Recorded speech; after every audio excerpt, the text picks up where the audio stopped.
എല്ലാവർക്കും വീണ്ടും സ്വാഗതം. ഒരു ആക്സിഡന്റ് ഉണ്ടാവുന്ന നിമിഷം വരെ നമ്മൾ ചിന്തിച്ചിട്ടേ ഇല്ലാത്ത ഒന്നായിരിക്കും പിന്നെ എന്തൊക്കെയാണ് ചെയ്യേണ്ടത് എന്ന്, പ്രത്യേകിച്ച് ലീഗൽ ഇൻഷുറൻസ് സൈഡുകളിൽ നിന്ന്. മെഡിക്കൽ കാര്യങ്ങളും ഉണ്ടെങ്കിലും പിന്നീട് വലിയ തലവേദന ഉണ്ടാക്കുക ലീഗൽ ഇൻഷുറൻസ് കാര്യങ്ങളാണ്. നമ്മളിൽ 99% പേരും അക്കാര്യങ്ങളിൽ യാതൊരു ഐഡിയ ഇല്ലാത്തവരാണെന്ന് എനിക്കറിയാം. ഒരു മേജർ ആക്സിഡന്റ് ഫേസ് ചെയ്തവർക്ക് മാത്രമേ അതിനുശേഷം ഫേസ് ചെയ്യേണ്ട നൂലാമാലകളെ പറ്റി അറിവുണ്ടാവൂ. അക്കാര്യങ്ങൾ അറിഞ്ഞു കഴിയുമ്പോൾ നിങ്ങൾ കുറച്ചുകൂടി അച്ചടക്കമുള്ള ഡ്രൈവർ റൈഡർ ആയി മാറും എന്നെനിക്ക് ഉറപ്പാണ്. അപ്പോൾ ആക്സിഡന്റ് സംഭവിച്ചാൽ ആദ്യം തന്നെ സ്പോട്ടിൽ ചെയ്യേണ്ട കാര്യങ്ങൾ എന്തൊക്കെയാണ്? അതിൽ ഭാഗ്യത്തിന് വാഹനങ്ങൾക്ക് മാത്രമാണ് കേടെങ്കിൽ അത് ഏത് രീതിയിൽ കൈകാര്യം ചെയ്യണം? അതല്ല ആർക്കെങ്കിലും പരിക്കുണ്ടെങ്കിൽ എന്ത് ചെയ്യണം? മരണം സംഭവിച്ചാൽ എന്താകും? അതെങ്ങോട്ട് പോകും? അപ്പോൾ ഉണ്ടാകുന്ന പോലീസ്, MVD, കോടതി, ഇൻഷുറൻസ് പ്രൊസീജിയറുകൾ എന്തൊക്കെയാണ്? നമുക്കെതിരെ ഏതൊക്കെ തരത്തിൽ കേസ് വരാം? പോലീസ് അപ്പോൾ പറയുന്ന IPC സെക്ഷൻസ് എന്തൊക്കെയാണ്? പെട്ടെന്ന് അതൊക്കെ കേൾക്കുമ്പോൾ നമ്മൾ ഏതാണ്ട് കാറ്റുപോയ ബലൂൺ പോലെയാവും. അപ്പോൾ അങ്ങനെ നമ്മൾ മനസ്സിലാക്കിയിരിക്കേണ്ട കാര്യങ്ങൾ ഒത്തിരിയുണ്ട്. ഈ കാര്യങ്ങൾ മനസ്സിലാക്കിയിരുന്നാൽ രണ്ടാണ് ഗുണം. ഒന്ന്, ആക്സിഡന്റ് ഉണ്ടായാൽ ഉള്ള പൊല്ലാപ്പുകൾ മനസ്സിലാക്കുമ്പോൾ അങ്ങനൊന്നും ഉണ്ടാവാതിരിക്കാൻ നമ്മൾ കൂടുതൽ ആത്മാർത്ഥമായിട്ട് ശ്രമിക്കും. പിന്നെ ഉണ്ടായാൽ പിന്നാലെ നടക്കാൻ പോകുന്ന കാര്യങ്ങളെക്കുറിച്ച് നല്ല ബോധ്യമുള്ളതുകൊണ്ട് നമ്മൾ വളരെ കാമായിരിക്കും. ഒപ്പം നമ്മുടെ കടമയായിട്ടുള്ള കാര്യങ്ങൾ കൃത്യമായി ചെയ്യാനും നമുക്കെതിരെ ഉണ്ടാവാൻ സാധ്യതയുള്ള നീക്കങ്ങളെ കുറേയൊക്കെ ചെറുക്കാനും കഴിയും. അപ്പോൾ തുടങ്ങാം.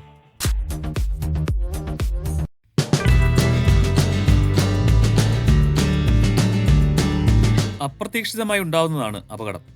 ആക്സിഡന്റ് എന്ന വാക്കിന്റെ അർത്ഥം തന്നെ ഇങ്ങനെയാണ്: അപ്രതീക്ഷിതമായും മനഃപൂർവ്വമല്ലാതെയും ഉണ്ടാവുന്ന ഒരു നിർഭാഗ്യകരമായ സംഭവം.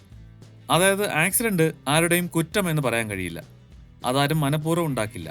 ഒരു മെക്കാനിക്കൽ ഫെയിലിയർ അല്ലെങ്കിൽ പിന്നെ നമ്മുടെ അല്ലെങ്കിൽ മറ്റേയാളുടെ അല്ലെങ്കിൽ രണ്ടുപേരുടെയും അശ്രദ്ധയാണ് അതുണ്ടാക്കുന്നത്. അപ്പോൾ എപ്പോൾ വേണമെങ്കിലും അതുണ്ടായേക്കാം. അത് നേരിടാൻ നമ്മൾ പ്രിപ്പയർഡ് ആയിരിക്കുകയും വേണം. വണ്ടിയുടെ പേപ്പേഴ്സ് എല്ലാം എപ്പോഴും കറണ്ട് ആയിരിക്കണം. Registration certificate, insurance, pollution under control certificate, commercial രജിസ്ട്രേഷനുള്ള വണ്ടിയാണെങ്കിൽ ഫിറ്റ്നസ് സർട്ടിഫിക്കറ്റും കൂടി, പിന്നെ നമ്മുടെ ഡ്രൈവിംഗ് ലൈസൻസ്. ഇത്രയും കാര്യങ്ങൾ പക്കയായിരിക്കണം. ഇപ്പോൾ ഇതിൻ്റെയൊന്നും ഒറിജിനൽ വണ്ടിയിൽ സൂക്ഷിക്കണം എന്നില്ല. വഴിക്ക് പോലീസോ MVDയോ ചോദിച്ചാൽ ഡിജി ലോക്കറിലോ പരിവാഹനിലോ എടുത്ത് കാണിച്ചാൽ മതി. അത് ഒറിജിനലിന് തുല്യമാണ്. പക്ഷേ ആക്സിഡന്റ് നടന്നു കഴിഞ്ഞാൽ പോലീസ് സ്റ്റേഷനിൽ നമ്മൾ ഇതിൻ്റെ എല്ലാം ഒറിജിനൽ ഹാജരാക്കിയേ പറ്റൂ. അപ്പം നമ്മുടെ കയ്യിൽ അതില്ലെങ്കിൽ വീട്ടിൽ നിന്ന് വളരെ അകലെയും ആയിരിക്കുമ്പോൾ നമ്മൾ അതിന് കുറച്ചേറെ ബുദ്ധിമുട്ടേണ്ടി വരും. അപ്പോൾ നേരത്തെ പറഞ്ഞതെല്ലാം എപ്പോഴും കയ്യിൽ കരുതണം. അപ്പോൾ ഒരു ആക്സിഡന്റ് സംഭവിച്ചു, മറ്റൊരു വാഹനം കൂടി ഉൾപ്പെട്ട ആക്സിഡന്റ് ആണ് എന്ന് കരുതുക. ഇനി എന്തൊക്കെയാണ് ചെയ്യേണ്ടത്? നമ്മൾ ഒരിക്കലും നടക്കില്ലെന്ന് വിചാരിച്ച കാര്യങ്ങൾ നടന്നു കഴിഞ്ഞു. നമ്മുടെ റൂട്ടീനെല്ലാം ഇനി കുറച്ച് നാളത്തേക്ക് തെറ്റും. പക്ഷെ അതൊന്നും ഇനി കൂടുതൽ ആലോചിച്ച് മനസ്സിനെ പാനിക് ആക്കാതെ കാം ആവാൻ ശ്രമിക്കുക. നമുക്കൊത്തിരി കാര്യങ്ങൾ ചെയ്യാനുണ്ട്. ആദ്യം സ്വയം എന്തെങ്കിലും പരിക്കുണ്ടോ എന്നൊന്ന് ചെക്ക് ചെയ്യണം. കാരണം നമ്മളാ സമയത്ത് വേദനയൊന്നും അറിയില്ല. ബൈക്കിൽ നിന്ന് പണ്ട് കുറെ വീണിട്ടുള്ളതുകൊണ്ട് അതെനിക്ക് എൻ്റെ അനുഭവത്തിൽ നിന്ന് തന്നെ പറയാം. ഈ സമയം മെന്റൽ, ഫിസിക്കൽ ആഘാതങ്ങൾ നേരിടാൻ നമ്മളെ തയ്യാറാക്കാൻ ബ്രെയിൻ അഡ്രിനലിനും എൻഡോർഫിൻസും റിലീസ് ചെയ്യും. അഡ്രിനലിൻ മസിലുകളെ ഉത്തേജിപ്പിക്കും. എൻഡോർഫിൻസ് വേദനയെയും സ്ട്രെസ്സിനെയും അടിച്ചമർത്തും. അതുകൊണ്ട് വേദനയൊന്നും നമ്മൾ അറിയത്തേയില്ല. അപ്പം നമ്മുടെ പരിക്ക് നന്നായി ചെക്ക് ചെയ്താലേ നമുക്ക് പോലും അറിയാൻ കഴിയും. കാലിലോ നടുവിലോ ഒക്കെ ഒടിവോ മറ്റോ ഉണ്ടെങ്കിൽ ചാടി എണീറ്റ് അല്ലെങ്കിൽ കാറിൽ നിന്ന് ചാടി പുറത്തിറങ്ങി ആ പരിക്ക് വഷളാക്കരുത്. അടുത്ത് നമ്മുടെ വാഹനത്തിൽ നമ്മുടെ കൂടെയുള്ളവർക്ക് പരിക്കുണ്ടോ എന്ന് നോക്കണം. അവരെ സുരക്ഷിതരാക്കണം. അതിനുശേഷം നമ്മളുമായി ഇടിച്ച മറ്റേ വാഹനത്തിലെ യാത്രക്കാർക്ക് പരിക്കുണ്ടോ എന്ന് അന്വേഷിക്കണം. ഇവിടെ വച്ച് ഈ ആക്സിഡന്റിന്റെ ആഫ്റ്റർ എഫക്ട്സ് 2 റൂട്ടുകളിലേക്ക് തിരിയാം. അത് പറയും മുമ്പ് ഈ സമയത്ത് അത്യാവശ്യമായി ചെയ്തിരിക്കേണ്ട ഒരു കാര്യം കൂടിയുണ്ട്. ആക്സിഡന്റായി കിടക്കുന്ന വാഹനങ്ങളുടെ ഫോട്ടോസ്. പല ആംഗിളിലും അടുത്തും അകലെയും നിന്നുള്ള കുറച്ചേറെ ഫോട്ടോസും വീഡിയോസും എടുക്കുക. പിന്നീടുള്ള കേസിന്റെയും ഇൻഷുറൻസിന്റെയും ഒക്കെ പോക്കിൽ നമ്മുടെ സൈഡ് വിശദീകരിക്കാൻ, നമ്മുടെ ഭാഗം വാദിക്കാൻ ഇത് വളരെ വളരെ അത്യാവശ്യമാണ്. ഇവിടെ വെച്ച് തന്നെ ഈ ആക്സിഡന്റ് 2 റൂട്ടിലേക്ക് തിരിയാമെന്ന് പറഞ്ഞല്ലോ. വർക്ക്ഷോപ്പിൽ കൊണ്ടുപോയി അവനവന്റെ വാഹനത്തിന്റെ ഇൻഷുറൻസ് ക്ലെയിം ചെയ്താൽ മാത്രം മതിയാവുന്ന എളുപ്പമുള്ള ഒരു റൂട്ടിലേക്കും, പോലീസ് കേസും കോടതിയും വക്കീലും സമയനഷ്ടവും ഒക്കെ വേണ്ടിവരുന്ന അല്പം ബുദ്ധിമുട്ട് നിറഞ്ഞ ഒരു റൂട്ടിലേക്കും. ആക്സിഡന്റിന്റെ തീവ്രതയാണ് അത് നിശ്ചയിക്കുന്നത്. ആർക്കെങ്കിലും പരിക്കുണ്ടെങ്കിൽ അത് രണ്ടാമത് പറഞ്ഞ റൂട്ടിലാവും. ആദ്യം എളുപ്പമുള്ള റൂട്ട് നോക്കാം. ആർക്കും പരിക്കില്ല, വണ്ടികളുടെ ഡാമേജസും വളരെ കാര്യമായിട്ടില്ല, 2 വണ്ടിയും ഫുൾ കവർ ഇൻഷുറൻസ് എന്ന് പൊതുവിൽ പറയുന്ന കോംപ്രിഹെൻസീവ് ഇൻഷുറൻസ് ഉള്ളതാണ് എങ്കിൽ 2 പേരും വേറെ തർക്കമോ ആരുടെ കുഴപ്പം കൊണ്ടാണ് ആക്സിഡന്റ് ഉണ്ടായത് എന്നുള്ള വാദപ്രതിവാദങ്ങളോ ഒക്കെ നടത്തി സമയം കളയേണ്ട ആവശ്യമില്ല. നേരത്തെ പറഞ്ഞ പോലെ ഇതൊന്നും ആരും മനഃപൂർവ്വം ചെയ്യുന്നതല്ല. സംയമനം പാലിക്കുക. അപ്പോൾ വണ്ടി ഓടിക്കാൻ കഴിയുന്ന പരുവത്തിലാണെങ്കിൽ ഓടിച്ച് ഒരു നല്ല വർക്ക്ഷോപ്പിൽ അല്ലെങ്കിൽ ബ്രാൻഡ് സർവീസ് സെന്ററിൽ എത്തിച്ച് വണ്ടി റിപ്പയർ ചെയ്യാൻ വേണ്ടിയുള്ള ഇൻഷുറൻസ് ക്ലെയിം ചെയ്യാനുള്ള പ്രോസസ്സ് നടത്തുക. അതിലെ മിക്ക കാര്യങ്ങളും സർവീസ് അഡ്വൈസർ തന്നെ ചെയ്തു തരും. ചിലയിടത്ത് നമ്മൾ തന്നെ ഇൻഷുറൻസ് കമ്പനിയുടെ ടോൾ ഫ്രീ നമ്പറിൽ വിളിച്ച് ഇൻഷുറൻസ് ക്ലെയിമിന്റെ പ്രോസസ്സ് സ്റ്റാർട്ട് ചെയ്യണം. അതിനുശേഷം മൊബൈലിൽ വരുന്ന ലിങ്കിൽ കയറി കൂടുതൽ ഡീറ്റെയിൽസും വണ്ടിയുടെയും ആക്സിഡന്റ് ഉണ്ടായതിന്റെയും കാര്യങ്ങളും ഫില്ല് ചെയ്ത് സബ്മിറ്റ് ചെയ്യണം. അതിനും സർവീസ് സെന്റർ നിങ്ങളെ സഹായിക്കും. അതിനുശേഷം സർവീസ് അഡ്വൈസർ തന്നെ വണ്ടിയിലെ ഡാമേജസ് എന്തൊക്കെയാണെന്ന് നോട്ട് ചെയ്ത് അത് റിപ്പയർ ചെയ്യാനും പാർട്സിനും ആവശ്യമായ തുകയുടെ എസ്റ്റിമേറ്റ് തയ്യാറാക്കും. പിന്നീട് ഇൻഷുറൻസ് കമ്പനിയുടെ സർവേയർ അല്ലെങ്കിൽ ക്ലെയിംസ് മാനേജർ അവിടെ എത്തി വണ്ടി പരിശോധിച്ച് ആക്സിഡന്റ് ഉണ്ടായത് എങ്ങനെയെന്നുള്ള നമ്മുടെ ഒരു ഡിസ്ക്രിപ്ഷൻ വച്ച് ആ ഡാമേജുകൾ വിലയിരുത്തും. ആക്സിഡന്റിനെ പറ്റി നമ്മൾ കൊടുത്തിരിക്കുന്ന ഡിസ്ക്രിപ്ഷൻ പ്രകാരം അല്ലാത്ത ഒരു ഡാമേജ് വണ്ടിയിൽ ഉണ്ടെങ്കിൽ നോർമലി അതിന്റെ റിപ്പയർ വർക്ക് ക്ലെയിം ചെയ്യാൻ അവർ അനുവദിക്കില്ല. അതിനെപ്പറ്റി കൂടുതലായി ഇൻഷുറൻസ് ക്ലെയിം റിജക്ട് ചെയ്യാനുള്ള സാഹചര്യങ്ങളെക്കുറിച്ച് പറയുമ്പോൾ പറയാം. ഇൻഷുറൻസ് കമ്പനിയുടെ ഭാഗത്തു നിന്നുള്ള ചെറിയൊരു ഇൻവെസ്റ്റിഗേഷൻ തന്നെയാണ് അവിടെ നടക്കുന്നത്. അവർക്കറിയേണ്ടത് ഇൻഷുറൻസ് ക്ലെയിം ഒപ്പിക്കാൻ നമ്മൾ മനഃപൂർവ്വം ഉണ്ടാക്കിയ അപകടമാണോ ഇത് എന്നായിരിക്കാം. അപ്പോൾ നേരത്തെ നമ്മൾ പറഞ്ഞ ഫോട്ടോസും വീഡിയോസും പിന്നെ ഡാഷ് ക്യാം ഉണ്ടെങ്കിൽ അതും ഒക്കെ നമുക്ക് തെളിവായി കാണിക്കാം. അപ്പോൾ അതെല്ലാം ഓക്കെ ആണെങ്കിൽ ക്ലെയിംസ് മാനേജർ വർക്ക് അപ്രൂവൽ കൊടുക്കും. വർക്ക്ഷോപ്പിൽ വണ്ടിയുടെ പണി നടത്തി അതിന്റെ ബില്ല് അപ്ലോഡ് ചെയ്യുമ്പോൾ സർവേയർ വീണ്ടും വന്ന് വണ്ടി പരിശോധിച്ചിട്ട് ഇൻഷുറൻസ് കമ്പനിക്ക് റിപ്പോർട്ട് കൊടുക്കും. കമ്പനി ആ പേയ്മെന്റ് കൊടുക്കാമെന്ന് സമ്മതിച്ചിട്ടുള്ള മെയിൽ വർക്ക്ഷോപ്പിന് അയക്കും. വണ്ടി റിലീസ് ചെയ്യും. വർക്ക്ഷോപ്പുമായിട്ട് ടൈപ്പുള്ള ഇൻഷുറൻസ് കമ്പനികൾ മാത്രമേ ഇത്തരത്തിലുള്ള ക്യാഷ്ലെസ് സെറ്റിൽമെന്റ് അനുവദിക്കൂ. അല്ലാത്ത പക്ഷം വർക്ക്ഷോപ്പിലെ ചെലവ് നമ്മൾ കൊടുത്ത ശേഷം ബില്ല് സബ്മിറ്റ് ചെയ്യുമ്പോൾ പിന്നീട് ഇൻഷുറൻസ് കമ്പനി ആ കാശ് നമുക്ക് നൽകുകയാണ് ചെയ്യുക. അത് നമുക്കൊരൽപ്പം മിനക്കെടുണ്ടാക്കുന്ന പ്രോസസ്സാണ്. അപ്പോൾ നമ്മുടെ സർവീസ് സെന്ററിൽ ടൈപ്പുള്ള ഇൻഷുറൻസ് കമ്പനിയിൽ നിന്ന് തന്നെ ഇൻഷുറൻസ് എടുക്കുന്നതാണ് ഈ മെനക്കെട് ഒഴിവാക്കാൻ നല്ലത്. പക്ഷെ അല്പം കാശ് കൂടുതലാവും. ഏറ്റവും നല്ല ബാർഗെയിൻ ആയിരിക്കില്ല അത്. അപ്പോൾ ഇതാണ് ഏറ്റവും എളുപ്പമുള്ള റൂട്ടിലെ കാര്യങ്ങൾ. പക്ഷേ ഈ റൂട്ടിൽ തന്നെ കുറച്ച് ബുദ്ധിമുട്ടുള്ള ഒരു സിറ്റുവേഷനും കൂടി വരും. വലിയ മേജർ ഡാമേജുകൾ ഇല്ലാത്ത കാര്യമാണ് ഈ പറഞ്ഞത്. പക്ഷെ വണ്ടിക്ക് കാര്യമായ ഡാമേജുകൾ ഉണ്ടെങ്കിൽ പോലീസിന്റെ FIR ഇൻഷുറൻസ് ക്ലെയിം ചെയ്യാൻ കമ്പനികൾ ആവശ്യപ്പെടും. അതായത് നമ്മൾ കൊടുക്കുന്ന വിശദീകരണം പോരാ, പോലീസിന്റെ പ്രാഥമികമായിട്ടുള്ള അന്വേഷണ റിപ്പോർട്ട് തന്നെ വേണം. അപ്പോൾ ആക്സിഡന്റിൽ കുറച്ച് വലിയ ഡാമേജ് വണ്ടിക്കുണ്ട് എന്ന് കാണുകയാണെങ്കിൽ സ്പോട്ടിൽ നിന്ന് തന്നെ ഇൻഷുറൻസ് കമ്പനിയുടെ ടോൾ ഫ്രീ നമ്പറിൽ വിളിച്ച് ആക്സിഡന്റ് റിപ്പോർട്ട് ചെയ്യണം.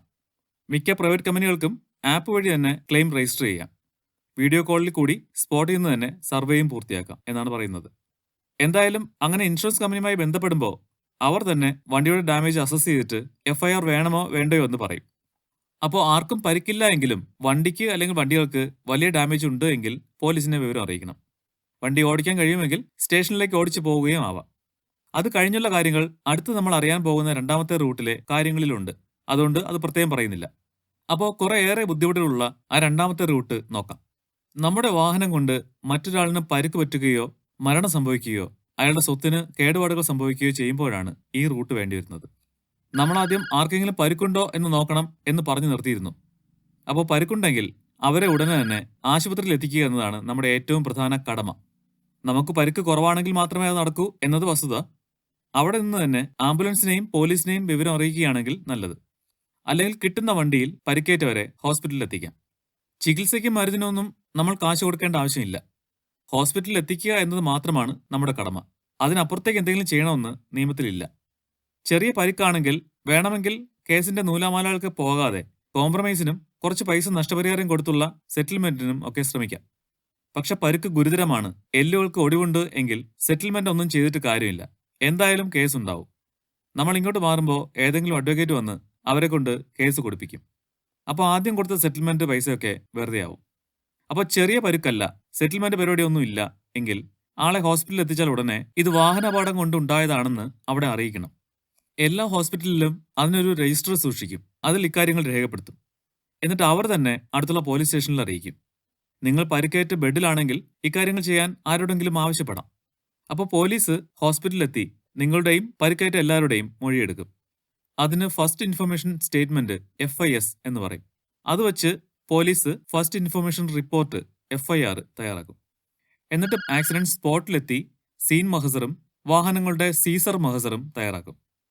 ആക്സിഡന്റ് സ്ഥലത്തിന്റെ വിവരങ്ങളും സാക്ഷിമൊഴികളും വാഹനത്തിന്റെ ഡാമേജുകൾ എന്തൊക്കെയെന്നതും ഉൾപ്പെടെയുള്ള വിശദമായ റിപ്പോർട്ടുകളാണത്. അതിനുശേഷം അപകടത്തിൽപ്പെട്ട വാഹനങ്ങൾ രണ്ടും പോലീസ് സ്റ്റേഷനിലേക്ക് കൊണ്ടുപോകും. വണ്ടികൾ അവർ കസ്റ്റഡിയിൽ എടുക്കുകയാണ്. ഓടിച്ചു പോകാൻ കഴിയുന്ന സാഹചര്യമാണെങ്കിൽ ഉടനെ നടക്കും. ടോ ചെയ്ത് കൊണ്ടുപോകേണ്ടതുണ്ടെങ്കിൽ താമസിക്കും. പോലീസ് അടുത്തതായി മോട്ടോർ വെഹിക്കിൾസ് ഡിപ്പാർട്ട്മെന്റിനെ വിവരം അറിയിക്കും. അവർ വന്ന് വാഹനം ഇൻസ്പെക്ട് ചെയ്യും. അതിന്റെ എന്തെങ്കിലും മെക്കാനിക്കൽ ഫോൾട്ട് ആണോ അപകടത്തിന് കാരണം എന്നും പരിശോധിക്കും. അതായത് അവരുടെ അന്വേഷണ റിപ്പോർട്ടിൽ ഈ വാഹനാപകടം ഉണ്ടാവാൻ ഇടയായ കാരണങ്ങൾ ഉണ്ടാവും. ഇതെല്ലാം വച്ച് പോലീസ് കേസ് രജിസ്റ്റർ ചെയ്യും. പോലീസ് കേസ് എന്ന് പറയുമ്പോൾ പ്രതി വേണം. അപകടത്തിൽപ്പെട്ട ഒരു വണ്ടിയുടെ ഡ്രൈവർ പ്രതിയും മറ്റേ വണ്ടിയുടെ ഡ്രൈവറും അതിലെ യാത്രക്കാരും വാദികളുമാവും. സാധാരണ രീതിയിൽ വലിയ വാഹനത്തിലെ ഡ്രൈവർ പ്രതിയാവും. അതാണ് നാട്ടുനടപ്പ്. 2 കാറുകളാണെങ്കിൽ അതിൽ വലുതിന്റെ, 2 ബൈക്കുകളാണെങ്കിൽ അതിൽ വലുത് അല്ലെങ്കിൽ പവർ കൂടിയത് അല്ലെങ്കിൽ വില കൂടിയത് ഓടിച്ചവൻ പ്രതിയാവും സാധാരണഗതിയിൽ. ഞാൻ കുറ്റം പറയുകയല്ല, നമ്മുടെ ചിന്താഗതി അങ്ങനെയാണ്. ഇനി നടന്നുപോയ ആളിനെയാണ് ഇടിച്ചതെങ്കിൽ പിന്നെ പറയുകയും വേണ്ട. പക്ഷേ ആള് കുറുകെ ചാടിയതാണ്, അലക്ഷ്യമായി റോഡിൽ കൂടെ നടക്കുകയായിരുന്നു എന്നതൊക്കെ തെളിയിക്കാനും ബുദ്ധിമുട്ടാണ്. അവിടെയാണ് ഡാഷ് ക്യാമിന്റെ പ്രസക്തി. അപ്പോൾ ഇനി നിയമത്തിലെ ഏതൊക്കെ വകുപ്പുകൾ പ്രകാരമാണ് കേസ് വരുന്നത്, അതൊക്കെ എന്താണ്, ഓരോന്നും ഏത് സാഹചര്യത്തിൽ, എന്താണ് തുടർ നടപടി, എന്താണ് ശിക്ഷ തുടങ്ങിയ കാര്യങ്ങൾ നോക്കാം. Indian penal code IPC section 279, 337, 338, 304A തുടങ്ങിയ വകുപ്പുകൾ പ്രകാരമാണ് കേസെടുക്കുക. റയറായി സെക്ഷൻ 304 വരും. ഇതിൽ 279 ഇതാണ്: പബ്ലിക് റോഡിൽ മനുഷ്യർക്ക് പരുക്കോ മരണമോ ഉണ്ടാവാൻ ഇടയുള്ള അപകടകരമായ രീതിയിലും അശ്രദ്ധമായ രീതിയിലും വാഹനം ഓടിച്ചു എന്നതാണ്. അപകടകരം എന്ന് പറയുമ്പോൾ ഓവർ സ്പീഡും വരും. 6 മാസം വരെ തടവ് കിട്ടാവുന്ന വകുപ്പാണ്. 337 അപകടകരമായും അശ്രദ്ധമായും ഒരു പ്രവൃത്തി ചെയ്ത് മനുഷ്യന് ജീവൻ നഷ്ടപ്പെടാവുന്ന രീതിയിൽ പരിക്കേൽപ്പിക്കുക എന്നതാണ്. ഇതിനും 6 മാസം വരെ തടവ് കിട്ടാം. 338 അപകടകരമായും അശ്രദ്ധമായും ഒരു പ്രവൃത്തി ചെയ്ത് മനുഷ്യന് ജീവൻ നഷ്ടപ്പെടാവുന്ന രീതിയിൽ കഠിനമായ പരിക്കേൽപ്പിക്കുക എന്നതാണ്. എല്ലിന് പൊട്ടൽ ഉണ്ടാകുമ്പോഴാണ് ഈ സെക്ഷൻ ഉപയോഗിക്കുന്നത്. 337 പരിക്ക് മാത്രവും 338 അതിൻ്റെ കൂടെ എല്ലൊടിവും കൂടി ഉണ്ടാകുമ്പോഴും. അതാണ് വ്യത്യാസം. 338 പ്രകാരം കേസ് രജിസ്റ്റർ ചെയ്ത് നമ്മൾ പ്രതിയാക്കപ്പെട്ടാൽ നമ്മുടെ ലൈസൻസ് സസ്പെൻഡ് ചെയ്യപ്പെടാം. 1 മാസം മുതൽ 6 മാസം വരെ. അപകടത്തിന്റെ ഗ്രാവിറ്റി പോലിരിക്കും അത്. 304A ഇത് അപകടത്തിൽപ്പെടുന്ന ആൾക്ക് മരണം സംഭവിക്കുമ്പോൾ ഉള്ള സെക്ഷനാണ്. അശ്രദ്ധമായി ഒരു പ്രവൃത്തി ചെയ്ത് മനഃപൂർവ്വം അല്ലാതെ മനുഷ്യജീവൻ കളയുക, മനഃപൂർവ്വമല്ലാത്ത നരഹത്യ. ഇതിൻ പ്രകാരം പ്രതിയാക്കപ്പെട്ടാൽ ലൈസൻസ് 1 വർഷത്തേക്ക് സസ്പെൻഡ് ചെയ്യപ്പെടും. ലൈസൻസ് സസ്പെൻഷന് മുമ്പ് RTO ഓഫീസിലേക്ക് നമ്മളെ നോട്ടീസ് അയച്ച് വിളിപ്പിച്ച് നമ്മുടെ സൈഡ് പറയാൻ അവസരം നൽകും.